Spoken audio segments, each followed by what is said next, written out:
Hey guys, how's it going? This is Brad and Pam, and we have with us a YouTube rock star, Ian Miller. Check his channel out at Miller's Garage, right? Miller Garage, yeah. Miller Garage. So Pam, you want to give a backstory? So basically we hit a snafu with the trailer when we realized how damaged the C-channel was, and so we were very concerned about lifting the frame ourselves and if we were going to be able to get it all put back together. In addition, we were nervous about welding pieces onto the frame, since I've only welded I think like twice in my life, and I wasn't sure that I wanted to do all of that. So anyway, so we called Ian, and within an hour, or we messaged, okay, we're gonna have to edit that out. we contacted Ian, and he said he would be happy to come out and help us. So we're super excited. Yes. He is fantastic. Literally landed here at 7 a.m. this morning. Yeah. It's a Friday morning. He flew through the night to get here. Yeah, yes. And on we're my own with just flapping. Yeah, we have 3 days: today, tomorrow, Saturday, and then Sunday, to literally lift and repair the undercarriage, weld, and set it back on with a subfloor. Yep. So stay tuned, and we'll let you know how we're going throughout the process. Pam's applying the epoxy to the 4x8 subfloors. These are AC sanded 1/4 inch sheets of subfloor plywood. She's having to apply the epoxy really fast. This is a marine grade epoxy. It dries very fast, and it's very messy.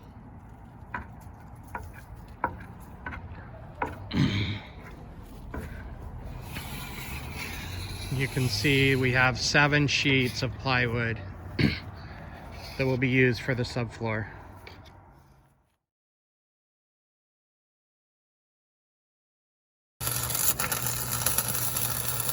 This is Pam up under the trailer, welding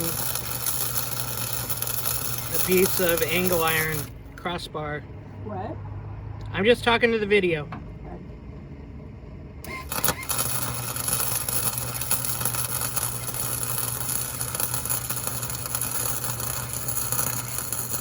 One of the casualties of the poor repair job of the previous owners, the lower section of the very back is, as you can tell, quite gone. So we are making a new piece to go down there. Actually, I need that. Out of this new aluminum. And so I measured the width of it all, and then I'm just tracing the curve. And we're just gonna kind of splice that in there.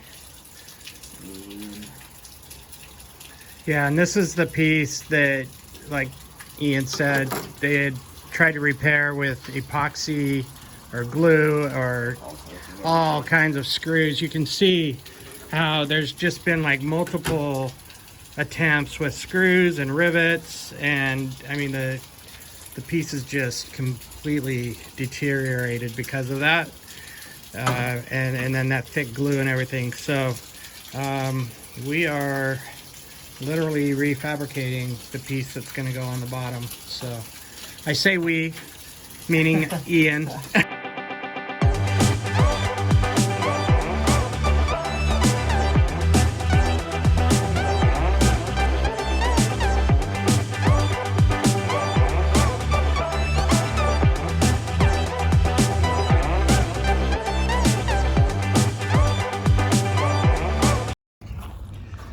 And here we are with the finished product. The patch on the rear, as you can see, all nicely riveted in. Beautiful, shine, new. And we're excited to start doing the corners. You can see there's a lot of deterioration. And so on both sides, we're gonna be patching those up. So Brad and Ian have cut a piece of aluminum to fit over. They're riveting it to this bottom piece that's really worn out and damaged, just to give it some extra strength and stability. Yeah, I was hoping it'd seal up a lot better, because this is obviously quite mangled, and it'll give the rivets a better surface to bite onto, so it just makes it more secure. Okay, so this is a 2-man job. So Ian's on the outside driving the rivet, rivet, and then Brad On is. it. So I just wanted to give you an inside look of where we're at.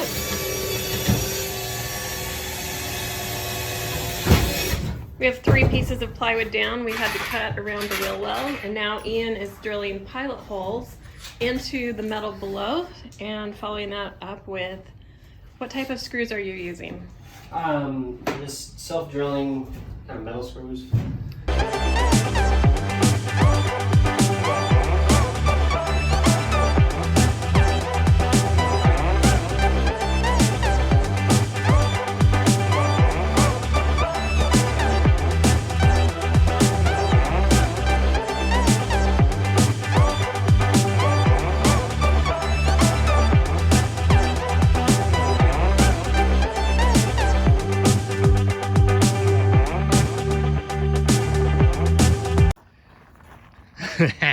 We are now into the evening on Sunday night, riveting, buck rivets. We ran into a little bit of a challenge on this corner. If you want to explain why we've got this. Yeah, it seems like, so we got the replacement bows for the C-channel in the back, and they apparently didn't have the narrow body stuff, so they sent the wide body, and it's about 6 inches different. Yep. We narrowed the piece by 6 inches, but I think the curvature is actually different. Yeah. And so we're getting some buckling, and it's a bit of a challenge. So we're gonna do some modifications with bigger buck rivets. Pop rivets. Pop rivets. And Yep. try to just pull it in. It's not ideal, but I think, there was also some damage to all this back here, so it's just a kind of a bad combination of stuff, and we're trying to do the best to get it to work and come together. And we think if we can put enough rivets down there and draw all the metal in, it'll at least get into place, and then we can put some Eternabond tape over it. And Yep. Hey everybody, how's it going? We can now say that it is 8 o'clock on a Sunday night, 3 days of Miller time with us. And it has been amazing. And Ian is a rock if star. you can see the angle it down, we've got subfloors in, C channels, rivets, and secure, it's not going anywhere. It's exactly. back in one piece, and we can actually put the tires on and build this thing out for the wedding that we have in our backyard in a month, which was the goal. That was our goal. So. Yes. Thank you to the rock star for He sticking in there through some of the hardships that we had, making everything possible. Yeah. Come back to Vegas anytime. Absolutely. And We've had a great time with them. Bring your family. We'd love that. So thank you very much. And everybody check out his and subscribe to his channel, Miller Garage. And I need to get shirts. yeah, exactly. Yeah, So and we want some of those. he is now on his second Airstream, and he has 2 more waiting in the wings. Yeah, tell us about what are some of the other projects. You had a car or some things that coming up? Yeah. I mean, I have lots of stuff. I have the 2 Airstreams that I have right now at my property. One of them is going to be like a mobile salon event space for weddings and whatnot, so kind of in the same vein as this, which is pretty cool. Then I have another one that I'm doing like a full polish and some other stuff too, and then I have 2 of my own projects. I have a 71 Land Rover series and then a 79 Ford F-150 that I'm going to be doing some stuff too, so that'll be pretty cool. And then another truck of my neighbor's that's like a 66 Chevy C10, and who knows what Crazy else. stuff. He's a busy guy. That's in addition to working full time and having a wife and starting a 5 second business, and 5 little boys at home. Exactly. Under the age of 8. So It's really amazing. We think that we have a good work ethic, but Ian takes it to a whole new level. He's seriously a rock star. Yep. Thank you guys. So. All right, guys. Thank you very much for watching, and we'll keep you posted as things develop on this end.